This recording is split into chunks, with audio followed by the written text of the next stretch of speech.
This is a important and difficult conversation, and one that I think that we have to have, even though many people may not like me making this association. I would like to ask that you listen to my reflections and then decide whether or not there is any credence to what I'm saying. It's important at this point for us to reflect on history. And my mother was a history teacher, so I have long enjoyed reflecting on how we can take lessons from the past to apply them to the present. I have made the link, and I can't even say the name of the specific product. I think you will recognize what it is. Um, but I am talking specifically about this because of its link to where I think we are today.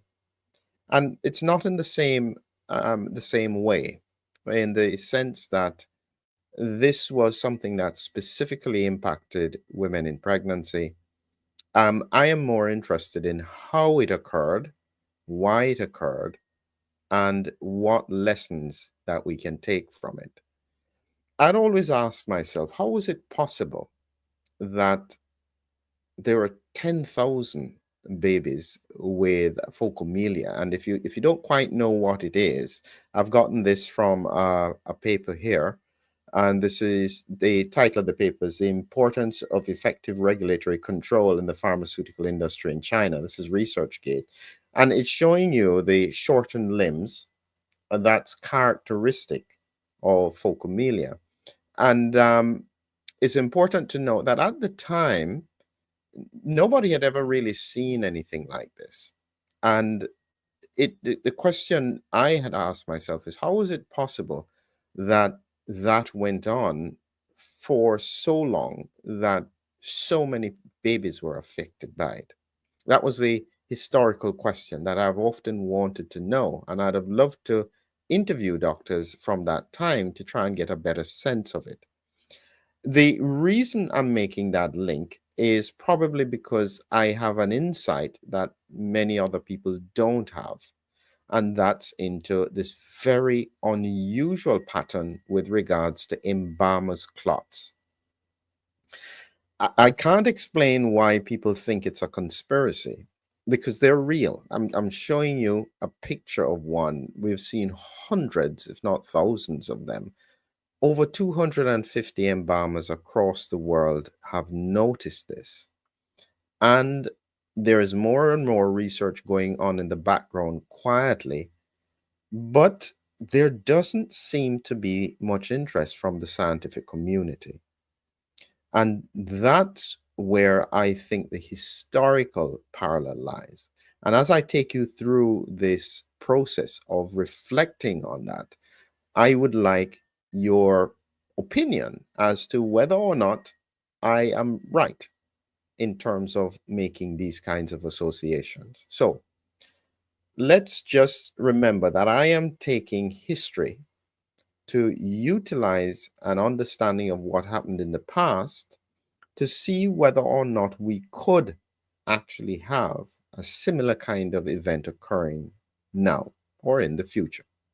So let's start at the beginning here. So the person who did the breakthrough, Dr. Widukind Lenz in Germany, he was a pediatrician and he was into genetics, and he raised the alarm in 1961 because of the numbers of babies, the unusual increase with phocomelia, that's the severely shortened limbs. And because of his epidemiological work, he found the correlation between thalidomide and pregnancy and birth defects. And this then eventually led to the withdrawal of the drug in late 1961. This was a very important step. But many people forget the fact that he was isolated at the time. He was put under a lot of pressure because he was saying something that went against the narrative. And, he was eventually celebrated by some, but that wasn't the reality for him in the beginning. I went through some of the reasons as to why it occurred and reflect and see whether or not this is potentially true today. At that time, there was an assumption of innocence for pharmaceuticals because they were looking at medicines as being inherently safe if they were approved and widely available. Huge faith in science. Companies marketed modern miracles, and doctors often trusted that rigorous testing had been done. And the mental model didn't include the fact that approved drugs could cause harm. Now, we are at a point where that's not the case in terms of the pharmaceutical industry, but that it has largely been the case when we look at what has happened up till now with regards to how we have approached vaccination. And if there was a model historically that would fit, it would be that one, not necessarily the pharmaceutical industry. Many people do have their issues with them. Additionally, at the time, there was a problem with scientific culture. It was quite rigid in its thinking. And because of how medicine was in terms of hierarchies, people followed the rules. The person most senior had the authority. There was not much curiosity that would challenge any kind of existing beliefs. And at the time, no doctors were thinking about genetics as the link. So they never had the thought pattern that this could be relevant. That's very, very important because, again, when we think of what's happening with Embalmers clots, we have never seen it before. And there is no simple paradigm to stick it in. Why does it happen in some cases? What is the connection with mortality? I have in the link in the description the first doctor to speak out about what he found at autopsies. So this is real. I've had in there the whistleblower who sent me images. This is happening to living people. It's just that nobody's talking about it. So it is occurring, but there is a silence that needs to somehow be addressed. Additionally, at that time, historically, many doctors were working in isolation. They're only seeing a few cases. They didn't have telephones or the internet. There wasn't any clear registry to report it. And so it very easily could be that this was just a fluke. And that's how oftentimes we can look at things. How do you know that this is actually relevant? And so when you have that kind of approach, it's very difficult without big data to be able to make sense of patterns.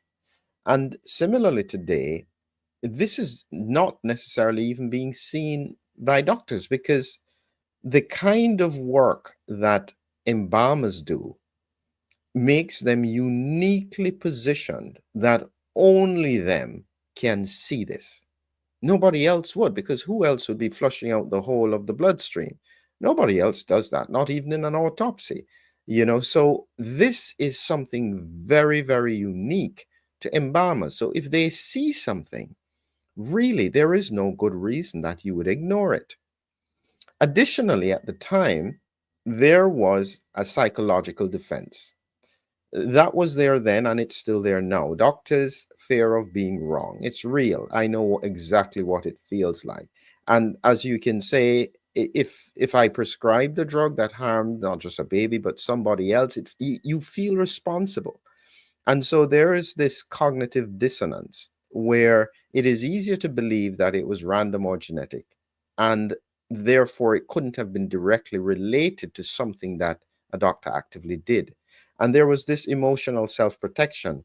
And even after this had been acknowledged, there were a number of cohorts of clinicians who still refused to acknowledge that this was the cause. And that probably was emotional in terms of that they couldn't accept that this was the issue.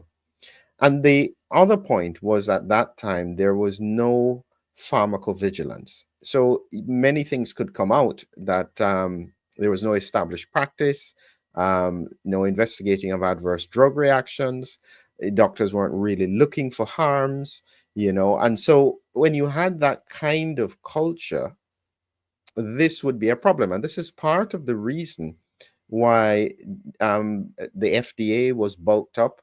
I think it was Keller, Francis Keller, who prevented thalidomide largely from getting into the US. She wasn't looking at Familia as the primary issue. At that time, it was because of issues around, I think, a peripheral neuropathy.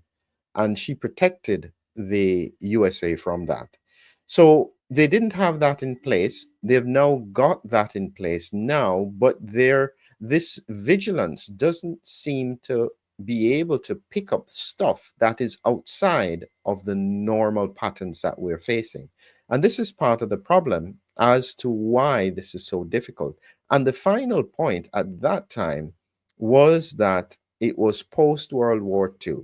There was huge progress with antibiotics and vaccines, modern chemistry, and to even have the contemplation that a medical intervention could cause harm was just completely against the grain, and it just wouldn't be accepted. And so that was the foundation that made the situation with thalidomide occur. And so the question now I have, and this is where you have to follow me. So that was the history. What is the analysis as to where we are when we look at that issue with regards to Embalmers clots? If I now take that historical perspective and apply it to today, could we see something that is very similar? So the first thing, as I said before, the anomaly was noticed outside of traditional medicine, because at that time it was a pediatrician and genetics who were noticing it, not the main doctors. And so therefore that is a gap in the system. And similarly for embalmers clots, they're observed by embalmers, not pathologists, not doctors. Now, as I said, there are doctors who have seen it, but very few who are at least talking about it. And so similarly, it's unmistakable. You can't miss the clots when you see it. Similarly to Familia, you can't miss it. But it was very slowly recognized in mainstream clinical pathways, and it takes a non-traditional observer time to notice it and ask the hard question: what has changed? What is different? Why would this be an issue? That's where we are today. The other thing that I used as a balance in terms of comparing the two was this point that why at that time didn't more doctors investigate Familia? Because we said 10,000 babies. How many babies does it take before you start saying this is not right? And similarly, you could ask, why is not just doctors, but why is the scientific community not more interested in these embalmers? In curiosity, a hesitation to challenge the narratives, the fear, professional risk, perceived conspiracy association, so that people wouldn't talk about it. Now, I can guarantee you that if I spoke to 1,000 doctors and I was telling them what I have been talking about here for the past 2 years, I probably think maybe 95 would think I'm just a conspiracy theorist. Can't be real. You're just making it up. Haven't you heard that the movie Died Suddenly was just ridiculous? And they are not actually talking to the embalmers. They're not seeing what Tom Haviland has been doing international surveys, talking to embalmers all across the world, over 250 across the world who were willing to talk. That's almost, I can't remember if it was 70 or 80% of them were saying, yes, we are seeing this, had not seen it before the pandemic. Part of the problem is that there is an assumption as to what it's about. I suspect it's not so straightforward, and it just needs an honest, pure scientific appraisal. And my recent presentation on the link with prion changes is actually the most horrific thing that I could have come across. And this is part of the reason why I'm driving it home. I think the mechanism here is extremely unique. very serious, and we do need to understand it because it has health implications in the future. The other thing that happened was that it was a silent window. When we look at thalidomide, the limb formation occurred at a very specific time. And so, if a mother was not taking thalidomide at that time, if for whatever reason it was just days after or days before, the damage wouldn't have occurred. And this is part of the reason why they didn't think it was associated, because they said every mother would therefore have a child with this. And that wasn't the case. They didn't realize there was a very specific window when fetal limb formation was occurring that became disrupted.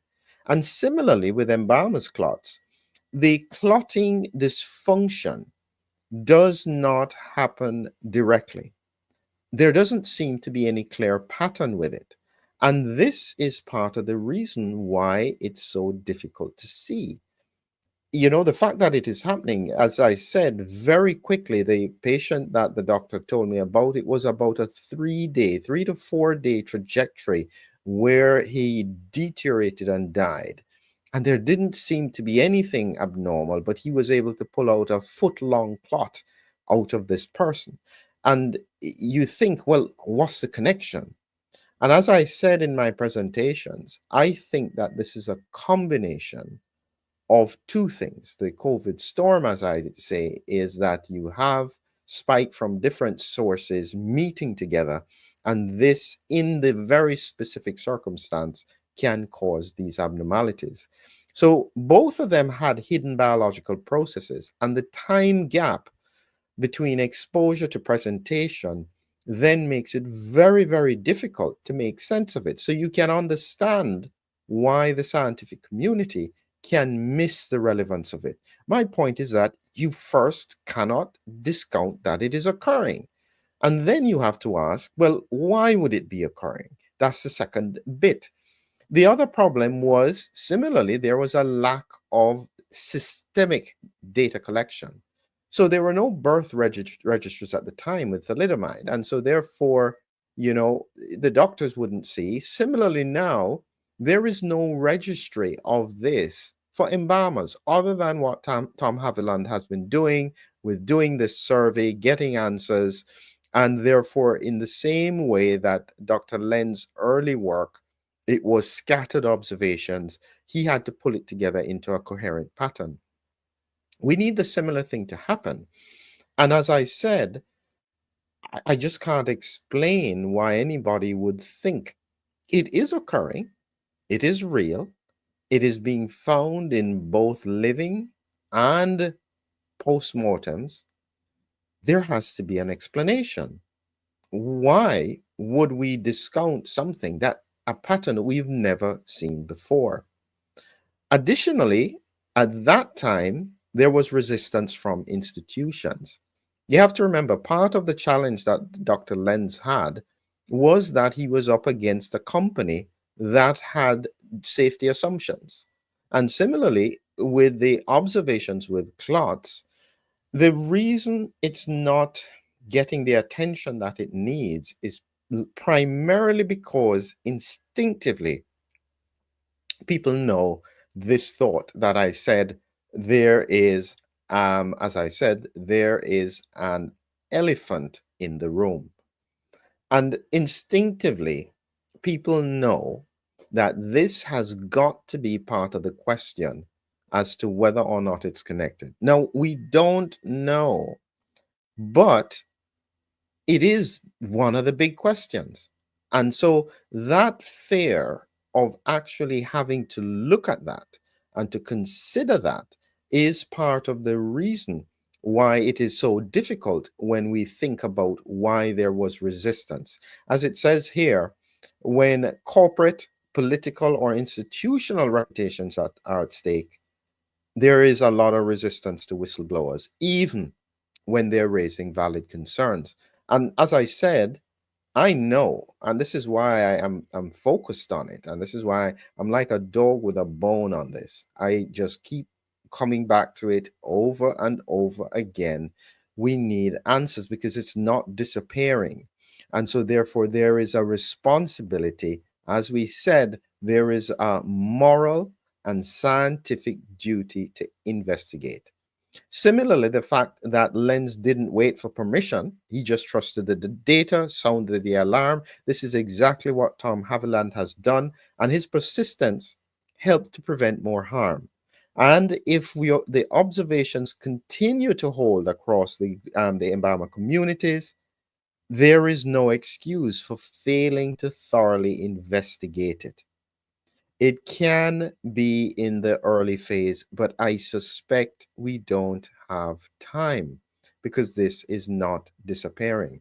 This is a very, very important issue that needs to be addressed. As I said, it's not until you reflect carefully and you look at it properly. How do you explain this?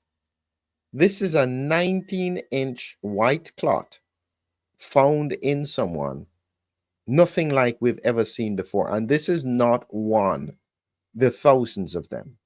We don't have a clear reason. I have multiple theories, and it has to had to evolve step by step. I had to evolve it first when I thought it was cryoglobulins, because I thought it formed after death. Then I realized when the whistleblower told me, no, he's got images of it being formed, and you have to look at the video in the description to see that.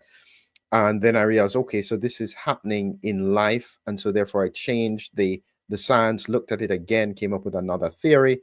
Then you get the details as to exactly what's in the proteins, the protein concentration, and you're going, oh my goodness, this makes no sense. How can all of this happen? And then you have another theory, and then you get more information that somebody within the past couple of weeks has looked and found prion-like characteristics with amyloid in it. This is just like a beast of a clot. It doesn't seem as though it's going anywhere. How long will it be sat on? That's really the question. This is a huge problem. And all I'm doing here is that I'm not letting it go. I'm quietly, gently poking the bear. Please, at least do the investigations, because if we understand what is happening and if there is a way to identify and mitigate it, absolutely, the science still has to be done. Thank you very much for being with me. Have a great evening.